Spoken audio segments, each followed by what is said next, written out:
فرما دیا۔ اس کے بعد فرمایا یا ایھا الذین آمنوا لا تسألوا عن اشیاء تبد لکم،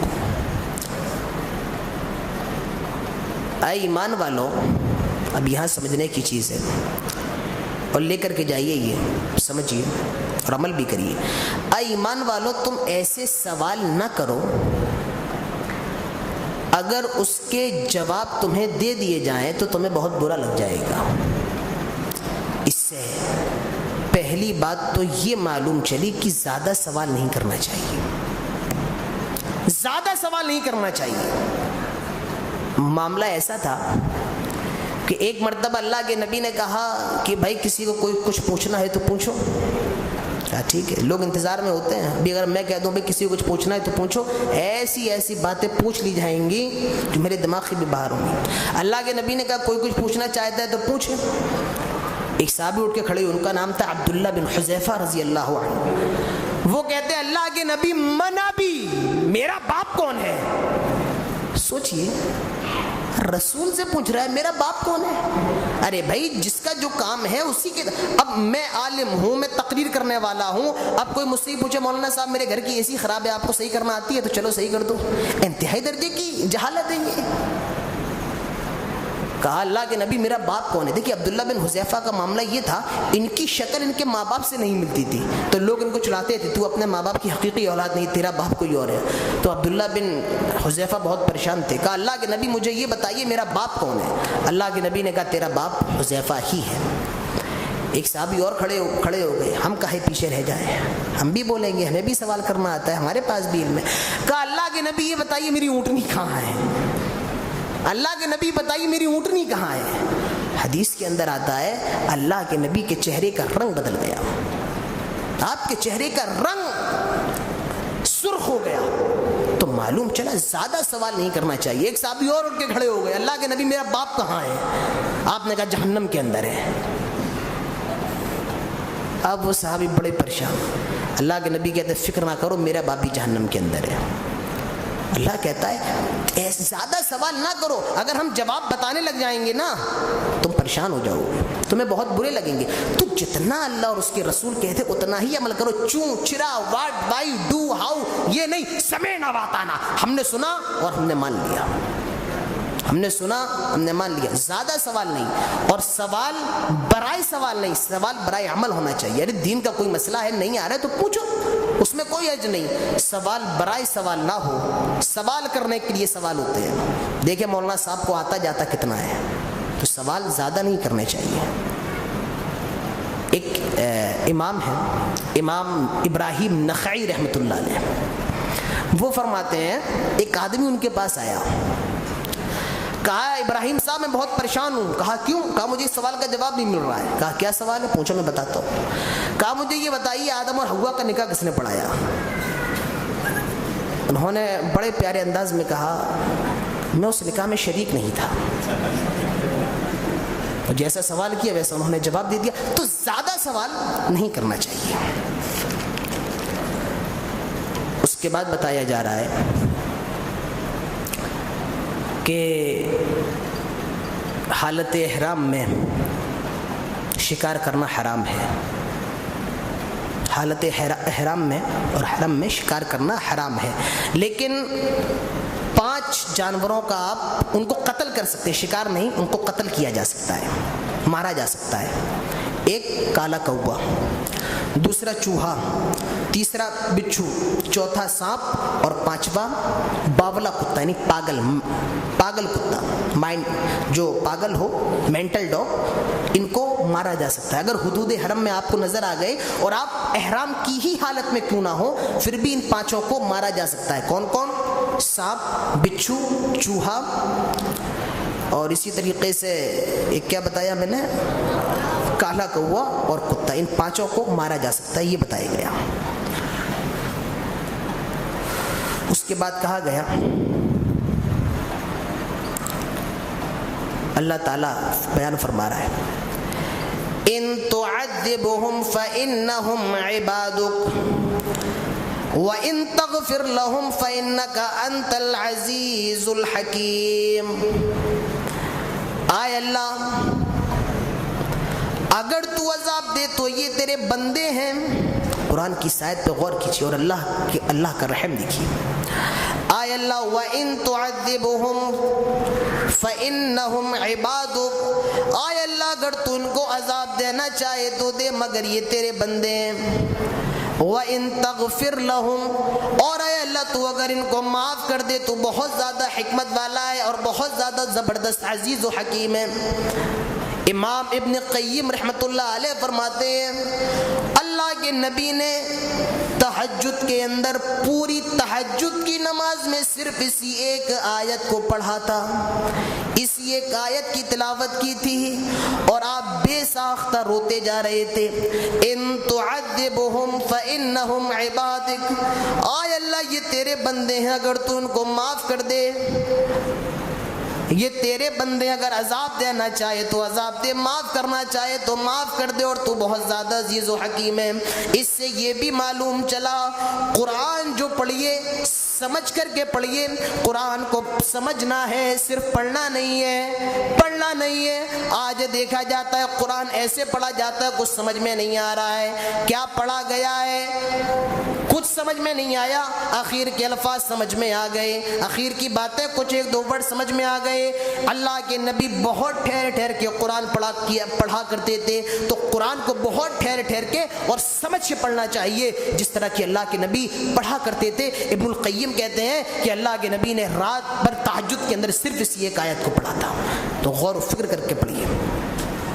اس کے بعد مائدہ کا مسئلہ ہے. مائدہ دسترخوان جو میں نے کل بتایا تھا مائدہ کے بارے میں کہ آج بتاؤں گا تو وہ بتا رہا ہوں. مائدہ کا مطلب ہوتا ہے دسترخوان. حضرت عیسیٰ کے جو حواری تھے، جنہیں حضرت عیسیٰ کے جو صحابی تھے 12 حواری تھے، وہ حضرت عیسیٰ سے کہتے ہیں عیسیٰ اللہ سے دعا کرو ہمارے لیے مائدہ نازل ہو جائے. مائدہ دسترخوان، اس پہ قسم قسم کی چیزیں آ جائیں، کھانا وغیرہ آ جائے. آئے عیسیٰ اللہ سے دعا کرو اللہ تعالی ہمارے لیے مائدہ نازل فرمائے. اللہ نے بنی اسرائیل پر، یہودیوں پر من و سلوہ نازل کیا تھا، ان کے اوپر بادلوں کو سایہ بنا دیا تھا. آئے عیسیٰ اللہ سے دعا کرو وہ ہمارے لیے بھی ایک دسترخوان نازل فرمائے. حضرت عیسیٰ اللہ سے دعا کرتے ہیں، اللہ تعالیٰ کہتا ہے آئے عیسیٰ اپنے حواریوں سے کہہ دو، آئے عیسیٰ اپنے صحابہ سے کہہ دو ٹھیک ہے ہم مائدہ نازل کرنے کے لیے تیار ہیں، ہم مائدہ بھیجنے کے لیے تیار ہیں، لیکن اگر اس کے بعد ان لوگوں نے کوئی گناہ کیا، اگر ان لوگوں نے ہماری نافرمانی کی تو ہم اتنی ڈینجر سزا دیں گے اور اتنے زیادہ خطرناک طریقے سے ان کو پکڑیں گے کہ اس سے پہلے ہم نے کسی اور کو اتنی خطرناک سزا نہیں دی ہوگی. اب سوال یہ ہے کہ مائدہ نازل ہوا ہے یا نہیں ہوا ہے. سوال یہ ہے، یہ سمجھ لو. امام طبری رحمۃ اللہ علیہ اور علامہ شوکانی کا کہنا ہے کہ ان آیتوں کو دیکھ کر ایسا لگتا ہے کہ مائدہ نازل ہوا تھا، دسترخوان نازل ہوا تھا، یہ ان کا کہنا ہے. لیکن امام ابن کثیر رحمۃ اللہ علیہ اور ان کے ساتھ اور بھی مورخین، مفسرین اور محدثین اس طرف گئے ہیں کہ مائدہ نازل نہیں ہوا تھا. جب اللہ نے یہ ان کو وعید سنائی اگر تم نے نافرمانی کی تو ہم تمہیں بہت خطرناک پکڑیں گے، تو وہ لوگ ڈر گئے تھے اور انہوں نے کہا تھا کہ ٹھیک ہے اللہ سے کہیے مائدہ ہمارے لیے نازل نہ کرے. تو اس میں اختلاف ہے. کچھ لوگ گئے ہیں کہ مائدہ نازل کیا گیا ہے اور کچھ لوگوں نے کہا ہے کہ مائدہ نازل نہیں کیا گیا ہے. لیکن زیادہ صحیح یہ لگتا ہے کہ مائدہ نازل نہیں کیا گیا تھا. زیادہ صحیح یہ لگتا ہے کہ دسترخوان نازل نہیں کیا گیا تھا. کیوں؟ اگر دسترخوان نازل کیا جاتا، مائدہ نازل کیا جاتا تو عیسائی تو پورے میں حلہ کر دیتے کہ دیکھو ہمارے نبی پر مائدہ نازل ہوا، تمہارے نبی پر کیا نازل ہوا. تو عیسائیوں کے اندر بھی یہ کہیں نہیں ملتا ہے کہ مائدہ نازل ہوا تھا. لہٰذا مائدہ نازل نہیں ہوا، یہ چیز زیادہ صحیح ہے، زیادہ درست ہے. مائدہ نازل نہیں ہوا تھا. اس کے بعد کہا یوم الصادقین صدقہم، قیامت کے دن صرف توحید کام آئے گی اور کچھ کام نہیں آئے گا. قیامت کے دن کامیابی کس کے لیے ہے؟ توحید والوں کے لیے۔ اس کے بعد سورہ انعام شروع ہوتی ہے۔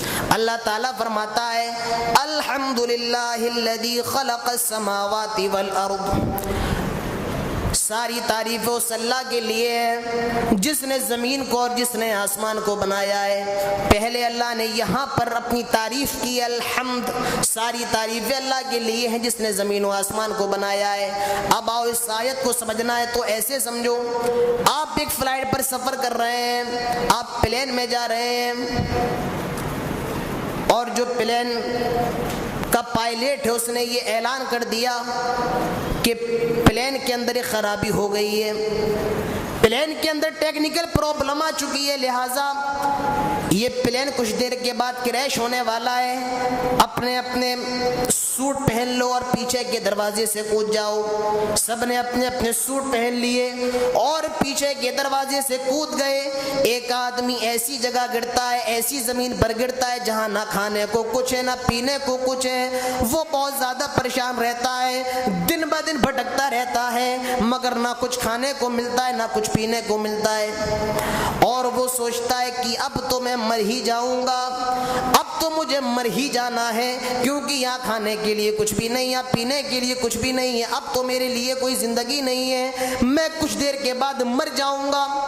اس کو نیند آ جاتی ہے، وہ سو جاتا ہے، اور جب سو کر کے اٹھتا ہے تو دیکھتا ہے اس کے لیے ایسا دسترخوان لگا ہوا ہے جس پر کھانے پینے کی ساری چیزیں موجود ہیں، ساری ضروریات زندگی رکھی ہوئی ہے، ساری چیزیں موجود ہیں۔ مجھے ابھی یہ بتائیے کہ جب وہ آدمی بیدار ہوگا تو سب سے پہلے کھانا کھائے گا یا اس آدمی کو تلاش کرے گا جس نے اس کے لیے کھانے کا انتظام کیا ہے؟ وہ کھانا نہیں کھائے گا، بہت تیز بھوک لگ رہی ہے تب بھی نہیں کھائے گا، پہلے اس آدمی کی تلاش کرے گا، اور تلاش کرنے کے بعد اس کا شکریہ ادا کرے گا۔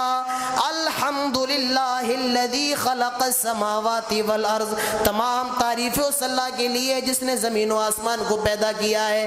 آئے میرے بندو، ہم نے تمہارے لیے زمین میں سارے کھانے پینے کی چیزیں رکھ دی ہیں، سارے میوے جات تمہارے لیے رکھے ہیں، ہوائیں تمہارے لیے ہیں، سورج تمہارے لیے ہے، چاند تمہارے لیے، دنیا کی ساری چیزیں تمہارے لیے، اسی لیے اللہ نے پہلے یہ فرما دیا الحمدللہ الذی، تمام تعریفیں اللہ کے لیے ہے۔ اس کا مطلب یہ ہے آئے میرے بندو، میں نے پوری دنیا تمہارے لیے بنائی ہے، لہٰذا دنیا کی مستی میں اتنے مگن نہ ہو جانا کہ مجھے بھول جاؤ، ہر نعمت پر میرا شکریہ ادا کرتے رہنا، ہر نعمت پر میری تعریف کرتے رہنا، الحمدللہ الذی، ہر نعمت پر میری شکر گزاری کرنا۔ کتنے احسان ہے اللہ کی، کس کس کو گناؤ، کس کس کو؟ قرآن پڑھیے، سنیے، روح کانپ جاتی ہے، رونگٹے کھڑے ہو گئے اس آیت کو پڑھ کر کے، الحمدللہ الذی خلق السماوات والارض، اور پھر بعد میں کیا فرمایا؟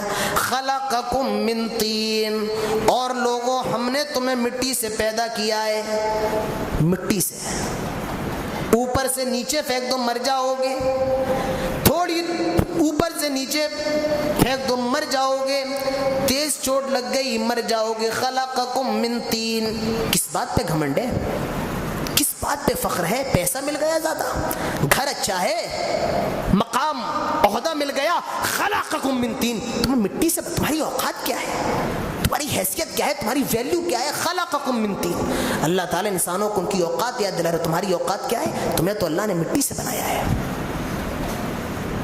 قرآن پڑھیے میرے پیارے ساتھیوں۔ اس کے بعد اللہ تعالیٰ ارشاد فرماتا ہے معبود کون ہوتا ہے،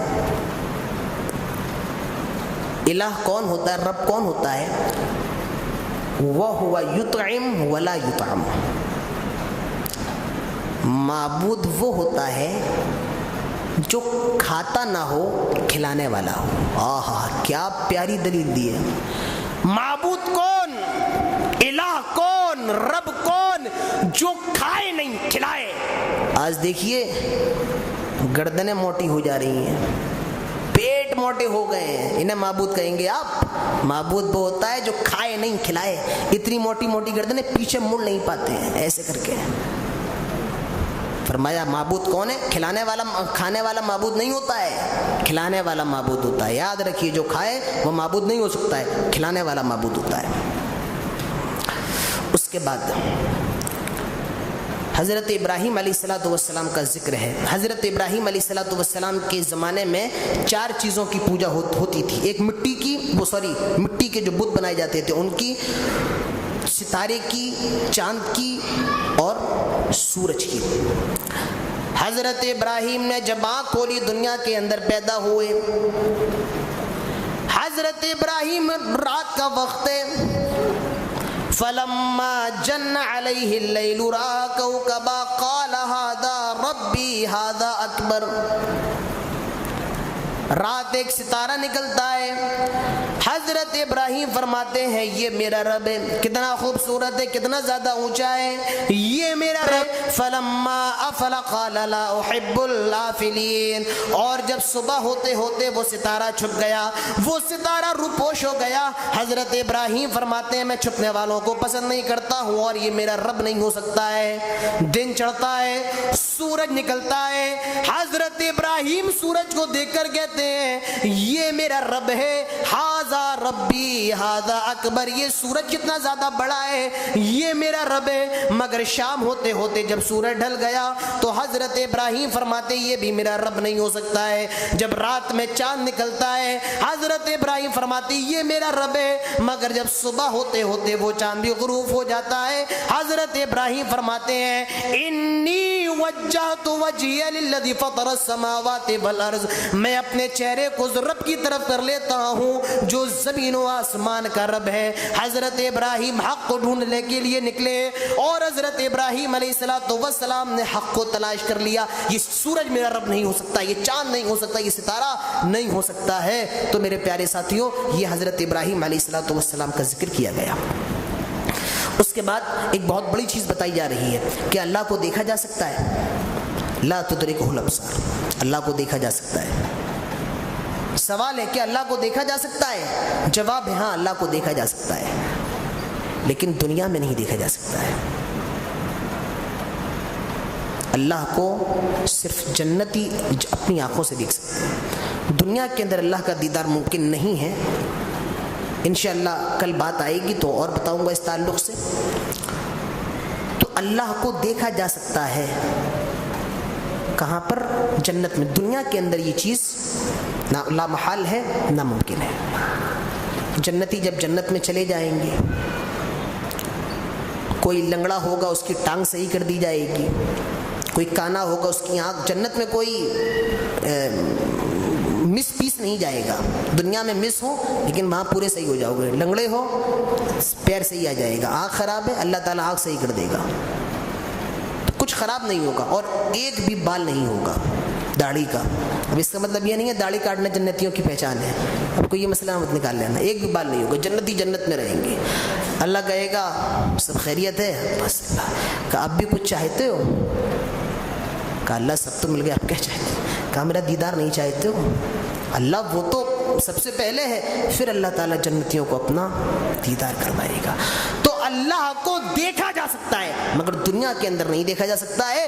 جنت کے اندر اللہ کو دیکھا جائے گا. اسی لیے جو لوگ یہ کہتے ہیں کہ اللہ کے نبی کو معراج کی رات اللہ کی رویت حاصل ہوئی، اللہ کے نبی نے معراج کی رات اللہ کو دیکھا ہے، یہ نبی اکرم جناب محمد رسول اللہ صلی اللہ علیہ وسلم پر بہت بڑا بہتان ہے، بہت بڑا بہتان ہے. حضرت عائشہ فرماتی ہیں کہ اللہ کے نبی نے اللہ کو معراج کی رات نہیں دیکھا ہے. اللہ کو جنتی آنکھوں سے دیکھا جا سکتا ہے، اس کے علاوہ کسی اور آنکھ سے دیکھا نہیں جا سکتا. یہ 7ویں پارے کا بہت مختصر خلاصہ تھا جو میں نے آپ کے سامنے بیان کیا ہے. اللہ تعالیٰ سننے کے ساتھ علم کی توفیق عمل کی توفیق عطا فرمائے. اللہ تعالیٰ جب تک زندہ رکھے توحید پر، اسلام پر، خاتمہ ہو تو ایمان پر. وما علینا الا البلاغ. واخر دعوانا الحمدللہ رب العالمین.